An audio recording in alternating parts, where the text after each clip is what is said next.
Беларускам зноў паспрабавалі забараніць выкарыстоўваць свой сцяг на прайдах. У суботу 13 чэрвеня ў варшаве адбыўся парад роўнасці ў падтрымку ЛГБТК+ супольнасці. І хоць сёлета асобная беларуская калона не арганізавалася, можна было пабачыць дзесяткі цудоўных людзей з бел-чырвона-белымі сцягамі. У тым ліку і з вясёлкавай пагоняй.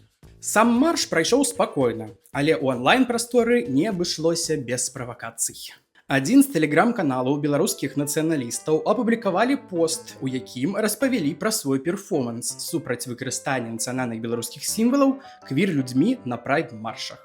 На апублікаваным відэа можна ўбачыць дзяўчыну з БЧБ-сцягам, а за ёй у шэраг стаяць 9 мужчын, якія хаваюць свае твары за плакатамі з лозунгамі. Даволі паказальна. Людзі, якія лічаць сябе захавальнікамі святыні і вераць ва ўласную праведнасць, чамусьці не гатовыя паказваць свае твары. У той жа час квір беларускі горда ўдзельнічаюць у прайд-маршы, не баючыся і не саромеючыся тых каштоўнасцяў, якія яны адстойваюць.